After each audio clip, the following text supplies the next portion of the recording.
दीक्षा दुबे जी की कॉपी है और ये पहला क्वेश्चन है। हमारा पहला क्वेश्चन 8 मार्कर है और इसका उत्तर हमको 125 शब्दों में लिखना है।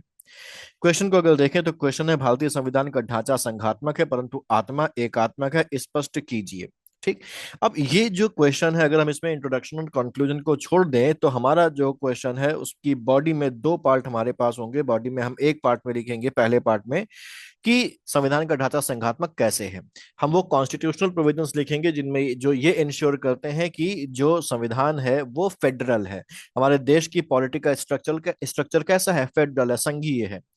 और दूसरे पार्ट में हम बताएंगे कि संघीय होने के बावजूद भी ये एकात्मक कैसे है, यूनिटरी कैसे है। तो हम जानते हैं कि हमारा देश जो है वो बहुत डाइवर्स है। हर राज्य की अपनी अलग भाषा है, बोली है, अपना एक अलग कल्चर है, अपना अलग खान पान है। और अक्सर क्या होता है, इतनी ज्यादा डाइवर्सिटी अगर किसी देश में होती है तो राज्यों के बीच और राज्य और केंद्र के बीच में अक्सर समस्याएं उत्पन्न हो जाती हैं, जो कभी कभी ऐसी सिचुएशन अराइज कर सकती हैं कि देश की इंटीग्रिटी, देश की सॉवरेनिटी पर खतरा उत्पन्न हो सकता है।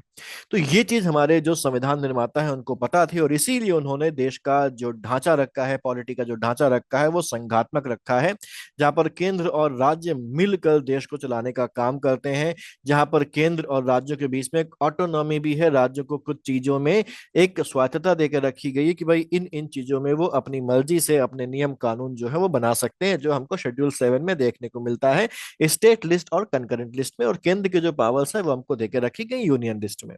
ठीक। तो ये और भी बहुत सारी चीजें हैं जो इस संघात्मकता को इंश्योर करती हैं, जो हम लोग अभी आगे देखेंगे, आपने भी लिखी होंगी।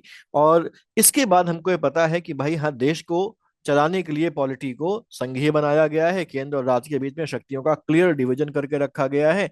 लेकिन कभी कभी क्या होता है कि कोई ऐसी सिचुएशन अराइज हो जाती है कि ये लगता है कि देश की सॉवरेनिटी, देश की जो इंटीग्रिटी है उस पर खतरा है, और ऐसे केस में लगाम जो है वो एक हाथ में होनी जरूरी होती है। तो ऐसी सिचुएशंस में, आपातकालीन स्थितियों में कोई ऐसी प्रॉब्लम अराइज हो जाती है। और कुछ परिस्थितियां ऐसी हमारे संविधान में भी देके रखी गई हैं जिनके आधार पर केंद्र जो है वो राज्यों की जो शक्ति है वो अपने हाथों में ले लेता है। और जब ऐसा होता है तो हम कहते हैं कि सेंट्रलाइजेशन हो गया है, राज्यों की शक्ति कभी वो केंद्र के हाथ में आ गई है, और जो ढांचा है हमारे पास वो संघीय ढांचे से कन्वर्ट हो गया है एकात्मक ढांचे में। ठीक। ये बात हमको दूसरे वाले पार्ट में लिखनी है, एक अच्छा सा कंक्लूजन देना है, एक अच्छा सा इंट्रोडक्शन देना है। यहाँ पर ये जो चीज है, जो कंसेप्ट यहाँ पर पूछा गया, इसमें बहुत सारे जो कॉन्स्टिट्यूशनलिस्ट हैं, जो संविधानविद, उन्होंने अपने अपने स्टेटमेंट दिए हैं, अपने अपने कोटेशन दिए हैं, जिनमें केसी वियर का नाम प्रमुख है, ग्रैनविल ऑस्टिन का नाम प्रमुख है, हम डॉक्टर बी आर अम्बेडकर का नाम ले सकते हैं। तो इनके जो कोट्स हैं, इनके जो टर्म्स हैं, वो हम यहाँ पर लिखेंगे तो ज्यादा बेटर हमारा जो आंसर है वो देखने में लगेगा। इसको हम इंट्रोडक्शन में इंक्लूड कर सकते हैं, कंक्लूजन में इंक्लूड कर सकते हैं, बॉडी में भी सुटेबल जगह पर इंक्लूड कर सकते हैं। ठीक है। तो एक तो हमारे पास केसी वियर है जिन्होंने कहा था कि हमारा जो देश है, भारतीय जो संविधान है वो कैसा है, वो अर्ध संघात्मक है, क्वासी फेडरल है। ग्रैनविल ऑस्टिन की बात करें तो उन्होंने कहा था कि कैसा है, ये अनूठा है, जो दुनिया में कहीं और देखने को नहीं मिलता, सुई जनरस है। ठीक है। दूसरी चीज यहाँ पर एक चीज उन्होंने और कही थी, इन्होंने एक टर्म दिया था सहकारी संघवाद का। तो ये टर्म्स हैं, इनको हमें अपने उत्तर में इस्तेमाल जरूर से जरूर करना है। अच्छा, अब संघात्मक लक्षण कौन कौन से हैं? तो संघात्मक लक्षण में सिंपल सी बात है, पहला संघात्मक लक्षण है कि केंद्र और राज्य के बीच में शक्तियों का स्पष्ट बंटवारा करके रखा गया है शेड्यूल 7 में। दूसरा हमारे पास है कि हमारा जो संविधान, जो जो संसद है वो बाई कैमरल है, यानी कि द्विसदनीय, जहाँ पर जो राज्यसभा है वो राज्यों का प्रतिनिधित्व करती है। ठीक। इसके अलावा अगर हम लोग देखें तो हमारा जो संविधान है वो लिखित है। हमारा संविधान जो है उसका जो परिवर्तन करना, खास तौर से जो फेडरल फीचर्स वाला है, संघीय जो उसमें कैरेक्टर्स हैं, उनको बदलना जो है वो कठिन है कंपेरेटिवली, क्योंकि उसमें आधे से ज्यादा राज्यों की सहमति की आवश्यकता होती है, तभी संशोधन हो सकेगा। ठीक। ये कुछ चीजें हैं जिनको हमें यहाँ पर लिखना है। हमारी जो न्यायपालिका है वो स्वतंत्र न्यायपालिका है, ये हमको संघात्मक लक्षणों में लिखना है। और एकात्मक वाले में हम क्या करेंगे, एकात्मक वाले में हम लोग लिखेंगे कि जो रेजिडरी पावर्स है वो केंद्र के पास है, इसलिए केंद्र कंपैरेटिवली ज्यादा शक्तिशाली हो जाता है, जो एकात्मक लक्षण का वो है। हम लिखेंगे कि हमारा संविधान कैसा है, एकल संविधान है, यानी कि राज्यों के अलग संविधान नहीं है, एक ही संविधान है जो केंद्र और राज्य दोनों को करता है। हम इंटीग्रेटेड जुडिशरी की बात करेंगे। हम यहाँ पर बात करेंगे आपातकालीन परिस्थितियों की, जब आर्टिकल 352, 360, 356 में केंद्र जो है वो राज्यों से सारी शक्तियां अपने हाथ में ले लेता है। स्टेट लेजिस्लेचर की पावर पार्लियामेंट के पास यानी कि यूनियन लेजिस्लेचर के पास चली जाती है। और इनको बताते हुए हम आखिरी में कहेंगे कि हाँ, कि हमारा जो संविधान है वो बाह्य रूप से तो कैसा है, बाह्य रूप से तो हमारा संघात्मक है, लेकिन आंतरिक रूप से आत्मा के रूप में अगर देखें तो वो कैसा हो जाता है, वो एकात्मक हो जाता है। लेकिन ये जरूरी है क्योंकि संविधान निर्माता को ये पता था कि कोई ऐसी सिचुएशन आ सकती है जब देश की सॉवरेनिटी, देश की जो इंटीग्रिटी है, देश की संप्रभुता और देश की जो अखंडता है वो खतरे में पड़ सकती है। और ऐसे केस में देश को बेहतर तरीके से बचाया जा सके ऐसी परिस्थितियों में, तो उन्होंने ये प्रावधान रखे कि केंद्र के हाथ में सारी शक्तियां आ जाएंगी उन सिचुएशंस के अराइज होने पर। इस तरीके से हमको इस आंसर में अपनी अप्रोच लेके चलनी है। अब आपने क्या लिखा हुआ है, आपने इंट्रोडक्शन लिखा है, भारतीय संविधान के अनुच्छेद 1 को में भारत को राज्यों का संघ कहा गया है, किंतु भारतीय संविधान न पूरी तरह संघात्मक है, न ही पूरी तरीके से एकात्मक है। वाक्य पूरे करें।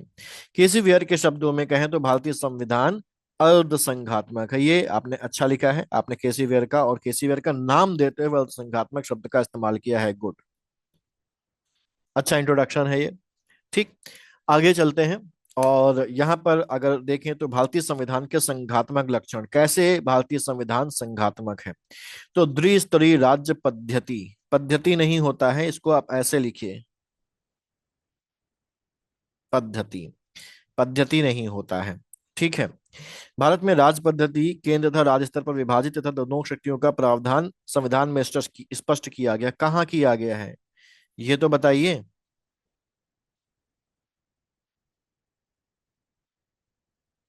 अनुसूची 7 में। और इसका जो आर्टिकल है वो भी बताइए, कौन सा आर्टिकल है, 246। ठीक है ना, आर्टिकल 246, ये भी आपको यहाँ पर बताना है। ठीक, फिर आप यहाँ पर बताइए, एकल संविधान भारत में राज्य तथा केंद्र को एक ही, पहली चीज बड़ा ब्लंडर है ये।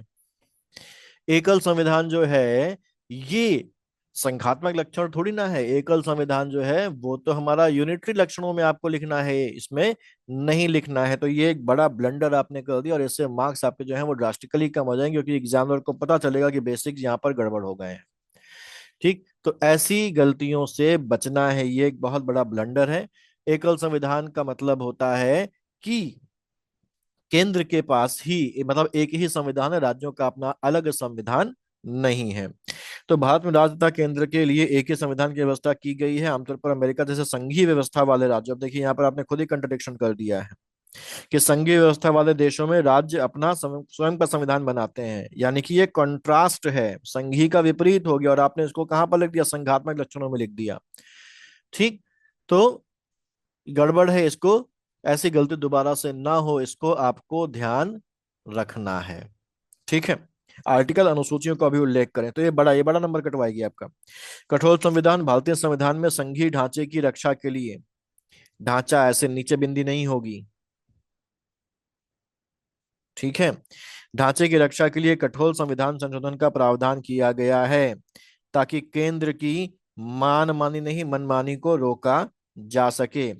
ठीक, मनमानी को रोका जा सके। आर्टिकल 368 संविधान के आर्टिकल का संशोधन का उल्लेख करें यहाँ पर, और क्या होगा, आधे राज्यों की सहमति। तो वो नहीं भी लिखती हैं लेकिन आर्टिकल का मेंशन कर देती हैं, तो ठीक है, क्योंकि 125 शब्दों का है तो बहुत ज्यादा डिटेल में हमको नहीं जाना, केवल इतना लिख देंगी तो चल जाएगा यहाँ पर। ठीक, आगे अगला है, आपने लिखा है द्विसदनीय विधायिका। ठीक है, राज्यसभा उच्च सदन राज्य का प्रतिनिधित्व, वेरी गुड, अच्छा पॉइंट है। लोकसभा निम्न सदन लोगों का प्रतिनिधित्व, ठीक है। अच्छा, स्वतंत्र न्यायपालिका केंद्र तथा राज्यों के मध्य विवादों का निपटारा करने के लिए, और एक चीज यहाँ पर और लिख दीजिए कि ये आर्टिकल 131 के तहत सुप्रीम कोर्ट की मूल अधिकारिता में आता है। ये और लिख दीजिए 3 4 शब्द। न्यायिक सक्रियता ये नहीं है, न्याय सक्रियता आपने यहाँ पर गड़बड़ लिख दिया है, क्योंकि न्यायिक सक्रियता जो है ये इरिलेवेंट है यहाँ पर, क्योंकि ये फेडरल स्ट्रक्चर से इसका कोई लेना देना नहीं है। ये जो है ये जुडिशरी का एक कार्यात्मक पहलू है, फंक्शनल जो है एक एक पहलू है जुडिशरी का। तो ये लिखने की जरूरत नहीं है, ये गड़बड़ है, इसको हटाइए, दोबारा से मत लिखिएगा। फिर आपने लिखा है संविधान के एकात्मक लक्षण। संविधान के एकात्मक लक्षणों की बात करें तो सशक्त केंद्र है, भारतीय विविधता क्षेत्रीय विभाजन बचाव करने के लिए। कैसे है? कैसे है? कैसे है? जो अवशिष्ट शक्तियां हैं वो केंद्र के पास हैं।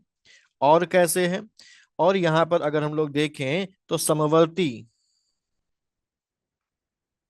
सूची के कानूनों में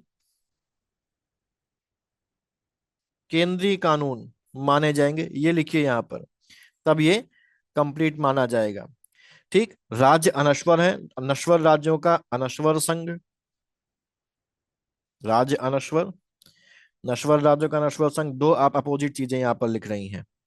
ठीक, यहाँ पर आपने लिखा राज्य अनश्वर है और फिर लिख रही है नश्वर राज्यों का अनश्वर संघ है, तो ये गड़बड़ है। ये एक और मिस्टेक है। आर्टिकल 3 का कंटेक्स्ट देते हुए आपको यहाँ पर लिखना है कि अविनाशी संघ है। राज्य जो है, राज्य विनाशी है और वो संघ अविनाशी है। ठीक, तो ये आपने सही लिखा, लेकिन ये जो हेडिंग आपने डाली है इसने पूरा काम खराब कर दिया है। आर्टिकल 3 का मेंशन जरूर करिए। एकल नागरिकता है, एकीकृत न्यायपालिका है, अखिल भारतीय सेवाएं हैं, आर्टिकल 312 के तहत एकीकृत जांच लेखा परीक्षक है, कैग है, बिल्कुल सही है। राज्य में राज्यपालों की नियुक्ति राष्ट्रपति द्वारा होती है। तो ये एक तरीके से केंद्र के प्रतिनिधि के रूप में काम कर रहे हैं, ये भी एक लाइन आधी लाइन में लिख दीजिए। अवशिष्ट शक्तियां केंद्र में नहीं था, इसको यहीं पर ऊपर ऊपर इंक्लूड करिए जब आपने सशक्त केंद्र की बात करी है, प्लस समवर्ती सूची के कानूनों में केंद्रीय कानूनों की जो प्रायोरिटी दी जाती है उसको भी आपको यहाँ पर ध्यान रखना है। तो ये कुछ गलतियां यहाँ पर है जिनको आपको सुधारने की जरूरत है, छोटी छोटी लेकिन बहुत ज्यादा नुकसान करने वाली ये गलतियां हैं, जिनमें ये जो गलती है ये आपकी सबसे बड़ी गलती है। ठीक, कंक्लूजन में आपने लिखा है था सामान्य परिस्थितियों में भारत एक संघ के रूप में कार्य करता है, किंतु संकट काल में भारत की एकता अखंडता को सुनिश्चित करने के लिए एकात्मक राष्ट्र में बदल जाता है, एकात्मक ढांचे में बदल जाता है। ठीक है, अच्छा कंक्लूजन है। कंक्लूजन और इंट्रोडक्शन बहुत बढ़िया है आपका। आपने ये बॉडी भी अच्छी लिखी, लेकिन ये जो गलतियां हैं इन गलतियों ने पूरा काम आपका जो है वो खराब कर दिया है, और इस वजह से नंबर जो है वो ड्रास्टिकली आपके कम हो जाएंगे। अगर ये गलतियां ना करते तो ये बहुत बढ़िया आंसर होता, 5.5+ के ऊपर जाता, 6 के आसपास भी जा सकता था, लेकिन इन गलतियों की वजह से आपको मैं मार्क दूंगा यहाँ पर 3.5। नंबर घटने का एक बहुत बड़ा कारण और भी है। यहाँ पर आपने एक बहुत इंपॉर्टेंट चीज यहाँ पर जो है वो मिस कर दी है, और वो बहुत इंपॉर्टेंट चीज क्या है, आपने यहाँ कहीं भी आपातकालीन जो प्रोविजंस है उनका उल्लेख नहीं किया, जो सबसे जरूरी है। आपातकालीन जो प्रावधान है कि आर्टिकल 352, 356, 360 के तहत जब आपातकाल लगता है अलग अलग प्रकार का, तो उस समय में केंद्र के पास अपने आप राज्य की शक्तियां आ जाती हैं। ये बहुत इंपॉर्टेंट चीज है। ये एक बड़ी आपने इंपॉर्टेंट चीज यहां पर मिस कर दी है, ये ऑटोमेटिकली कन्वर्ट कर देता है। तो आपातकालीन परिस्थितियों का उल्लेख आपको जरूर करना है। आर्टिकल 352, 356, 360 वाला ये स्वतः परिवर्तन हो जाता है, एक आत्मक में कन्वर्ट हो जाता है। ये आपको यहाँ पर जरूर से जरूर लिखना था। सहयोग सहकारी संघवाद टर्म का भी आपको इस्तेमाल कर लेना चाहिए था कहीं ना कहीं, क्योंकि वो टर्म्स हैं जिनका इस्तेमाल एक तरीके से कंपलसरी होता है ऐसे आंसर्स में। ठीक, तो 3.5 मार्क्स हैं। वैसे अगर ये गलती को मैं देखूं तो 3 के आसपास ही आपको मिलना चाहिए, लेकिन 3.5 ठीक है, क्योंकि बाकी चीजें इंट्रोडक्शन और कंक्लूजन आपका ठीक है। लेकिन इसको ध्यान रखिएगा, ये इंपॉर्टेंट चीजें आपने मिस करी और गलतियां करी हैं। फिर अगला क्वेश्चन है, आपने क्वेश्चन नंबर 2 को छोड़ दिया है और सीधे आप क्वेश्चन नंबर 3 पे आ गई हैं। क्वेश्चन नंबर 3 जो है ये 12 मार्कर है, और इसका जो आंसर लिखना है वो आपको 200 शब्दों में लिखना है। क्वेश्चन है, वित्त आयोग के क्या कार्य हैं और राजकोषीय संघवाद में इसकी उभरती भूमिका की समीक्षा कीजिए। तो साफ साफ दिखाई पड़ रहा है क्वेश्चन के दो पार्ट हैं। पहला पार्ट है जिसमें वित्त आयोग के कार्यों के बारे में हमको बात करनी है कि उसके फंक्शंस क्या हैं, और दूसरे पार्ट में हमको बताना है कि अभी रिसेंट जो चीजें चल रही हैं पिछले 10, 11, 12 सालों में, ये जो नए चेंजेस आ रहे हैं भारत की इकोनॉमी में, भारत की जो कंडीशन है उसमें, इसमें ये जो फिस्कल फेडरलिज्म है इसमें वित्त आयोग की भूमिका में क्या चेंजेस आए हैं। क्योंकि हमसे भूमिका नहीं पूछी है, हमसे उभरती हुई भूमिका पूछी है, तो जो चेंजेस दिखाई पड़ रहे हैं हमको हमको उनके बारे में यहाँ पर बात करनी है। ठीक, तो अप्रोच क्या रहनी चाहिए? इंट्रोडक्शन कंक्लूजन के अलावा जब हम बॉडी की बात करेंगे तो बॉडी में दो पार्ट करेंगे। पहले पार्ट में हम वित्त आयोग के जो कार्य हैं उनके बारे में बात करेंगे, और वित्त आयोग के कार्यों में हमको कुछ और नहीं करना है, सीधे सीधे हमको जो कॉन्स्टिट्यूशनल जो प्रोविजंस हैं, जो आर्टिकल 280 में इसके काम बताए गए, उन कामों को सीधे हमको यहाँ पर कोट कर देना है, बाकी और कुछ नहीं। डायरेक्ट आंसर पर फर्स्ट पार्ट में लिखना है। सेकंड पार्ट हमारा डायनामिक है, जिसमें राजकोषीय संघवाद में उभरती भूमिका की समीक्षा करना है। यहाँ एक चीज ध्यान रखना है कि यहाँ पर आपको 15th फाइनेंस कमीशन का उल्लेख जरूर करना है। यहाँ पर जो नए परिवर्तन आ रहे हैं, जैसे जैसे अगर हम लोग बात करें तो अभी परफॉर्मेंस लिंक्ड इंसेंटिव की बात होने लगी है। यहाँ पर जो वित्त आयोग है वो अब केवल पैसा का अलोकेशन करने वाली बॉडी नहीं बची है, बल्कि अब वो राज्यों की परफॉर्मेंस के आधार पर उनको प्रोत्साहित करने का काम भी करती है। ठीक, अगर कोई डेमोग्राफिक परफॉर्मेंस किसी राज्य की अच्छी होती है, कोई राज्य अपनी जनसंख्या को नियंत्रित करने का बेहतर काम करता करता है, कोई राज्य के में जो फॉरेस्ट एरिया है वो फॉरेस्ट एरिया बढ़ जाता है, या कोई राज्य ऐसा है जो एनर्जी प्रोडक्शन में, एनर्जी उत्पादन में कुछ बेहतर परफॉर्मेंस करता है, तो जो वित्त आयोग है वो उसको प्रोत्साहित करने के लिए एडिशनल फंड्स प्रोवाइड करने का काम भी करता है। तो ये बातें आपको ध्यान रखनी है। साथ ही साथ जो सेसेस है, यानी कि जो उपकर और अधिभार हैं, उनके संबंध में भी, जिनको केंद्र द्वारा साझा नहीं किया जाता है, उसमें राज्यों की जो घटती हिस्सेदारी है, उसके बारे में उसको उसको भी सुधार करने के लिए कदम ये उठाने का काम अब जो है वो कर रहा है। ठीक, खैर, आपने क्या लिखा है? आपने इंट्रोडक्शन में लिखा है कि वित्त आयोग भारतीय संविधान के अनुच्छेद 280 के तहत गठित एक संवैधानिक निकाय है। इसको इसका मुख्य कार्य केंद्र और राज्यों के बीच वित्तीय संसाधनों के संतुलन को बनाए रखना है है ठीक है। इंट्रोडक्शन में एक चीज और यहां पर लिख दीजिए, इसका जो स्टेटस है वो कैसा है? अर्ध न्यायिक, ये टर्म भी आपको इंक्लूड करने की जरूरत है। अर्ध न्यायिक संवैधानिक निकाय है। ठीक है। और इसको क्यों बनाया गया था? जो फिजिकल फेडरलिज्म है इसके बैलेंसिंग व्हील के रूप में, इसके संतुलन चक्र के रूप में इसका जो है निर्माण किया गया था। बैलेंसिंग व्हील की जो अवधारणा वो डॉक्टर बी आर अम्बेडकर की है, तो उनका नाम भी आप यहाँ पर मेंशन कर सकती हैं। वित्त आयोग के प्रमुख, प्रमुख क्या भाई? प्रमुख कार्य। ठीक है। करों का विभाजन, करों के विभाजन में वित्त आयोग राज्यों एवं केंद्र के मध्य कर के अनुपात को विभाजित करता है। अब यहाँ ये ध्यान रखिए, इसमें थोड़ा सा और आप कर सकते हैं। करों का विभाजन दो तरीके का होता है, ऊर्ध्वाधर, ये भी बताइए, और क्षैतिज विभाजन। ऊर्ध्वाधर केंद्र और राज्यों के बीच में, और क्षैतिज में राज्यों के बीच में उसका लोकेशन किस तरीके से किया जाएगा उसकी, तो ये भी आपको यहाँ पर लिखना है। सहायता अनुदान, वित्त आयोग केंद्र द्वारा राज्यों को दिए जाने वाले सहायता अनुदान को तय करता है। यहाँ आर्टिकल 275 के तहत सहायता अनुदान दिए जाते हैं, तो लिखिए कि अनुच्छेद 275 के तहत राज्यों को दिए जाने वाले जो सहायता अनुदान है उनको उनके सिद्धांतों को तय करता है। कौन सी चीजों को ध्यान रखना है इसको डिसाइड करते समय, उनके सिद्धांतों को ये तय करता है। ये भी बताइए यहाँ पर कि ये जो अनुदान है कहाँ से दिए जाते हैं? केंद्र की संचित निधि से, यानी कंसोलिडेटेड फंड से दिए जाते हैं, उसका मेंशन करना भी यहाँ पर जरूरी है। फ्लैट आंसर मत लिखिए। ठीक, ये जब चीजें लिखेंगे ना तभी क्लियर होगा एग्जामिनर को कि हाँ आपने पढ़ा हुआ है और पढ़ के आप आंसर यहाँ पर लिख रहे हैं। तो आर्टिकल्स का मेंशन करना, ये जो टर्म्स हैं की टर्म्स, इनका मेंशन करना ये जरूरी है आपके आंसर को स्टैंड आउट करने के लिए। स्थानीय निकायों के संसाधनों के आवंटन के लिए राज्य संचित निधि, निधि की स्पेलिंग गलत है, को बढ़ाने के लिए उपाय सुझाता है। ठीक है, बिल्कुल सही है। स्थानीय निकाय जैसे पंचायत हो गई, जो हमारी म्यूनिसिपैलिटीज हो गई, बेसिकली उनको जो अलोकेशन होता है वो स्टेट फाइनेंस कमीशन करता है, लेकिन उनके अलोकेशन के लिए राज्य के संचित निधि में तो पैसा होना चाहिए। तो राज्य की संचित निधि में पैसा कैसे बढ़ेगा, उसके जो उपाय हैं वो उपाय भी ये सुझाता है। और राष्ट्रपति द्वारा वित्त से संबंधित अन्य कोई कार्य, वित्त से संबंधित दिए गए अन्य कोई कार्य भी करता है। वाक्यों के कंस्ट्रक्शन पे थोड़ा सा ध्यान करिए।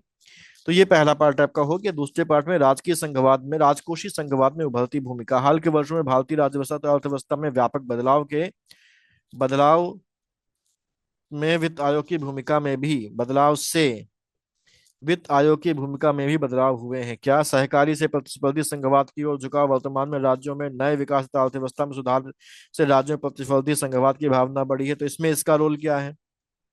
ये आपने नहीं लिखा। ये तो आपने राज्यों को बता दिया ना कि इस राज्यों में प्रतिबद्ध संघवाद की भावना बढ़ी, इसमें वित्त आयोग क्या कर रहा है, वित्त आयोग का क्या इसमें वो है, वो आपने नहीं लिखा। ठीक। योजना आयोग की समाप्ति बहुत पुराना ये पॉइंट है, बहुत समय से चला आ रहा है, इनोवेटिव पॉइंट नहीं है, डाल सकते हैं, लेकिन और भी इनोवेटिव पॉइंट जहां पर आपको ऐड करना मैं बताऊंगा अभी। योजना आयोग की समाप्ति के साथ वित्त आयोग की भूमिका प्रखर हुई। इसमें आयोग को राजस्व केंद्र के मध्य सहकारिता की भावना को बढ़ाने के उपाय करने हैं। जीएसटी, देवनागरी का इस्तेमाल करिए, जीएसटी लिखिए।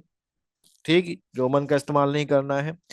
जीएसटी परिषद गठन, जीएसटी परिषद के गठन से नीति आयोग ये आपने ऐसे लिखा है जैसे लग रहा है जीएसटी परिषद का गठन वित्त आयोग ने किया है। ठीक है, ऐसा लग रहा है, इस तरीके से आपने यहाँ पर लिखा है। अतः आधुनिक राज्य में वित्त आयोग मात्र एक वित्तीय मध्यस्थ नहीं बल्कि भारत के आर्थिक संतुलन को बनाए रखने वाला एक रणनीतिक मंच है। अब यहाँ पर देखिए, यहाँ पर ये वाला हिस्सा बहुत कमजोर है आपका।